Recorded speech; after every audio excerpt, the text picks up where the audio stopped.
Alright, what's going on there, guys? So, it's been quite a long time since I've done any type of NECA news, and well, this figure has been out for quite some time now, I think for a few months now. This is a Walmart exclusive Ash from Evil Dead 2. This figure specifically, this Ash sculpt, this Ash figure specifically, I've been wanting for a very long time. I was just never able to acquire it because, this figure's been repurposed I don't know how many times now, and well, they decided that they were going to take the Ash from the 30th anniversary set and basically repurpose him in a single standalone figure box set here. So I've been wanting this figure for quite a while. This figure is starting to go up in price just because it's a Walmart exclusive. None of my Walmarts carried this guy though. I don't even think any of my Walmarts in my local area carry any NECA figures, period. It's kind of disappointing because I really wanted this figure. I just didn't want to pay out the ass for this figure. This figure can go anywhere upwards $40 to $60 online if you don't purchase it from Walmart. I paid $50 for this one, and I had to pay for it now because, again, this figure is going up in price. This is probably going to be the next new collectible. So if you guys are interested in NECA collectibles, this is probably your next figure to collect. Unfortunately, I'm going to be opening this guy up, though, so I'm probably going to decrease the value of him. But it is what it is. I like to display my NECA figures up on my shelf above me. It is just how I roll. But yeah, this figure comes from the 30th anniversary set that comes with the Deadeye Ed.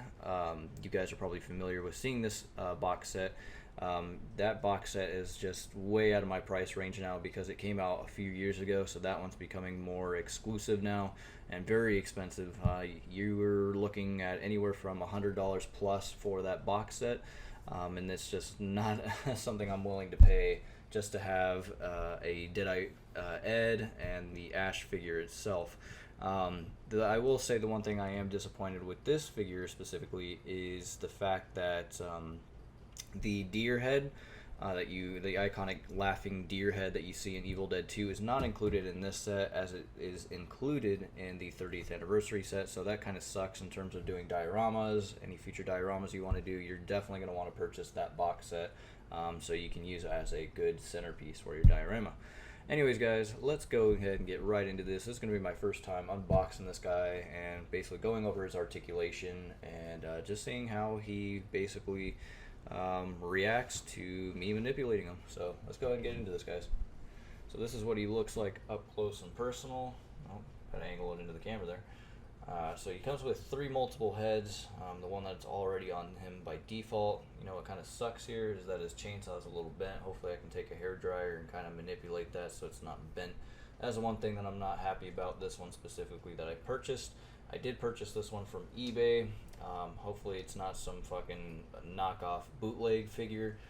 It seems to be pretty legit, so I mean, even if this is a bootleg, fuck it. I mean, the quality is good enough for me, so maybe some of these the paint on some of these heads could have been a little bit more improved. That's what kind of sucks when you purchase a figure online is you never know how good the paint detail is going to be.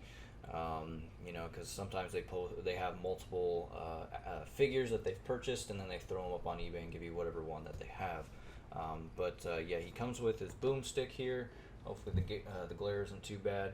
Comes with the Necronomicon down here, and I forget what the stick is called from Evil Dead 2. It's been a while. I don't know what that little stick is from or what it's referred to. And that's pretty much about it. He doesn't come with a whole lot of accessories, but this figure alone comes with just enough that I am pretty satisfied to display. Anyways, let's go ahead and open him up here. So I'm just gonna try not to damage the top too much. It's really hard to do that when you pull it up the tab there.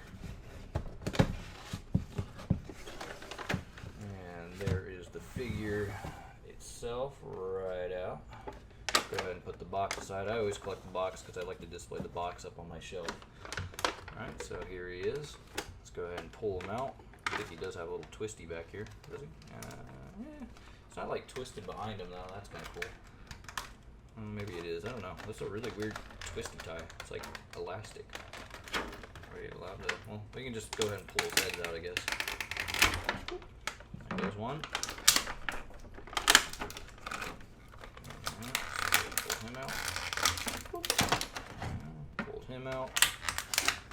pull out the Necronomicon here, because I'm definitely going to be using that as a display piece.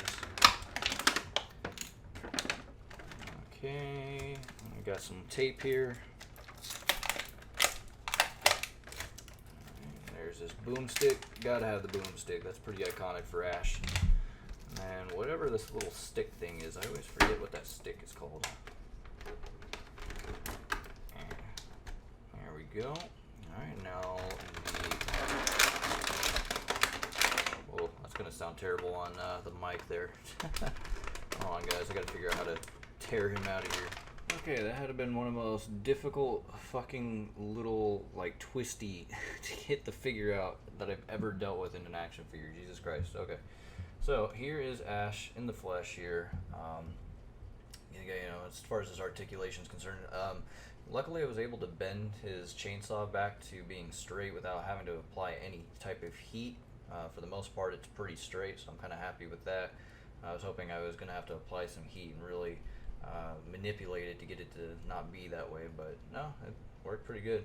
I'm a little iffy about turning this chainsaw because I don't know if I'm allowed to do that. I don't think you can move this chainsaw. It looks like you can, but then it moves back, so I'm really afraid to break the peg in there. I don't know if you're allowed to do that or not. As is, this figure was pretty expensive, so I think I'm just going to use the swivel here to be able to do that. Anyways, so going over the Ash here, I guess we'll go over the heads here. So this is the first default head that you get on this Ash figure. His surprise face. I think I might leave the surprise face on him. I don't know if I'll use any of the other ones. The one where he's angry and just the calm default state. Ash in Evil Dead 2 has always kind of had that like surprise, like what the fuck is going on throughout the whole film. So I think this is a fitting head to just leave on him. Yeah, so if we do take a look at the other heads that we do have, and this figure I can already tell is going to be very difficult to pose on my shelf, so that's going to be fun. So here is the default head that you get. Just the calm Ash version of him. The paint isn't the greatest. I think the eyes could have been a little bit better on this one. Otherwise, the blood on the actual head itself is actually pretty good. Like you can see, it's kind of shiny. Looks like it's been just freshly done. But it kind of looks like he's looking off to the side there, and I'm not really a fan of that. I would rather him kind of stare blankly straight. I have a problem like that with my Leatherface Ultimate figure, where he actually looks kind of in an angle.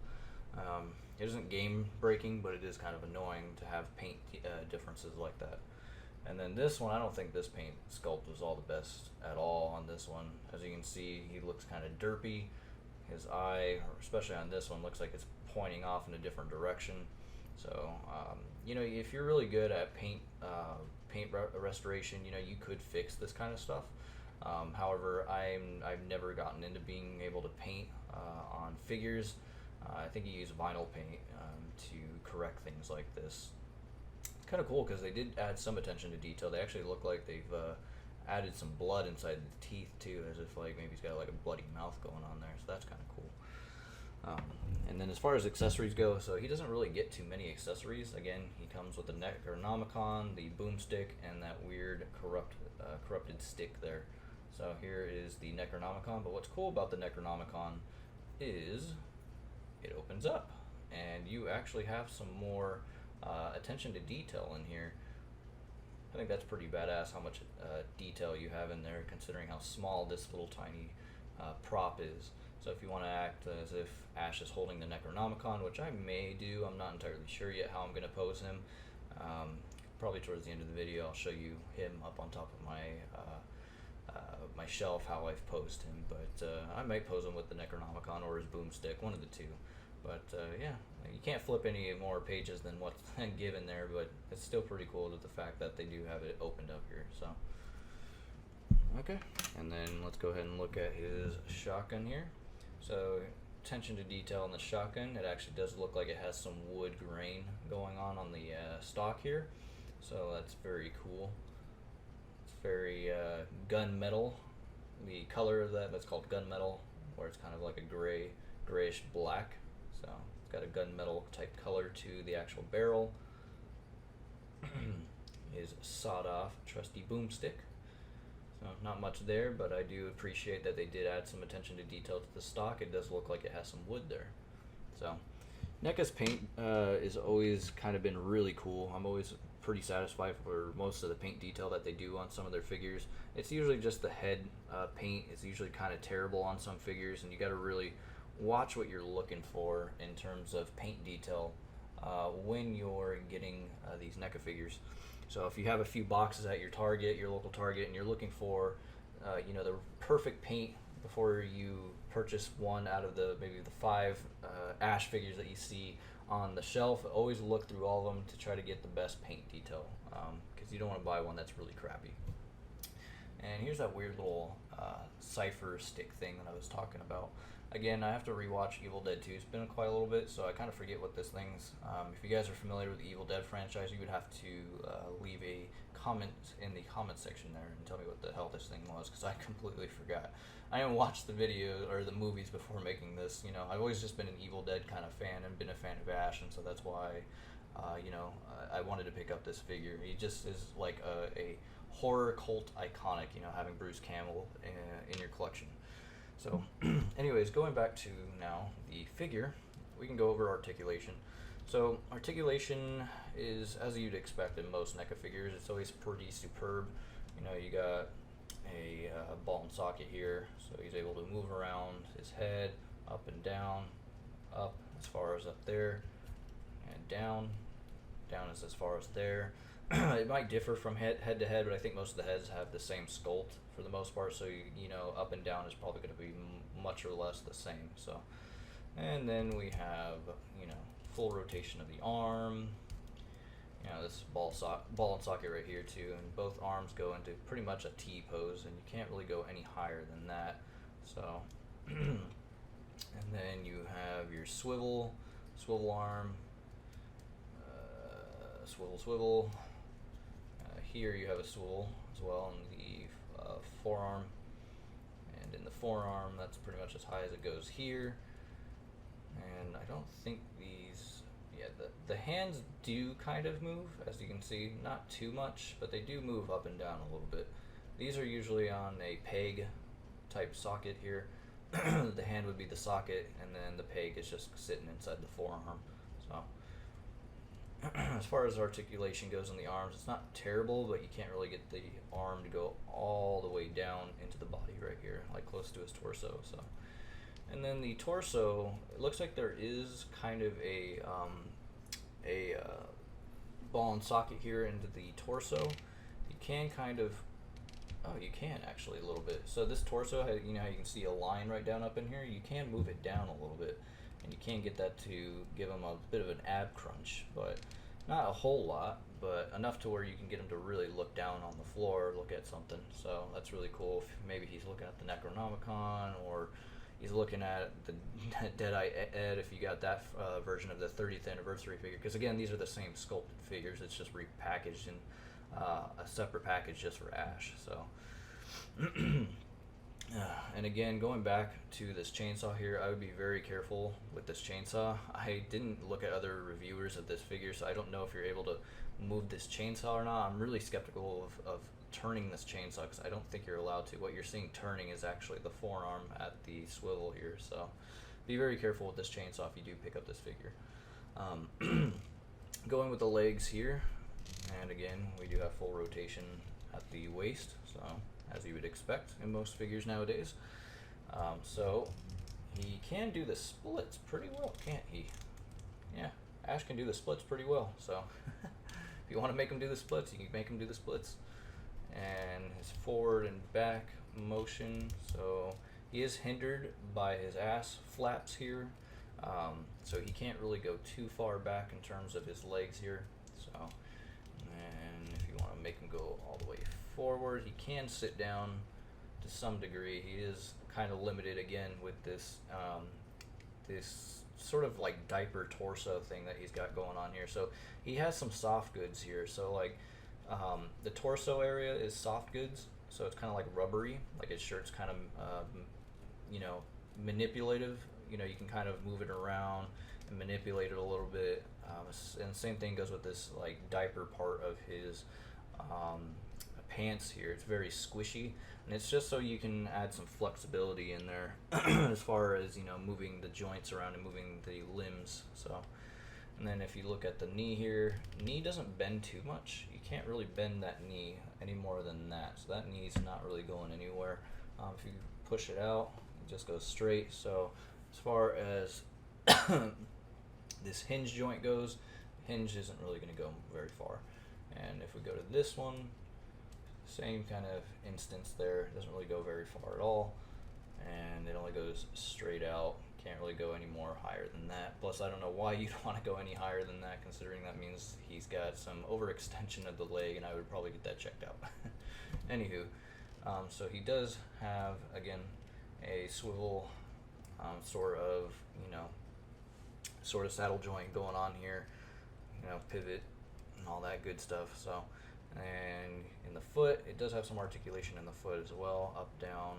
Up and down is very limited. You can't really go up and down too much there. Side to side motion is kind of there. Again, he is hindered by his pants going on here. So same thing with this one, even more so hindered on this leg right here. So can't really go too far with it.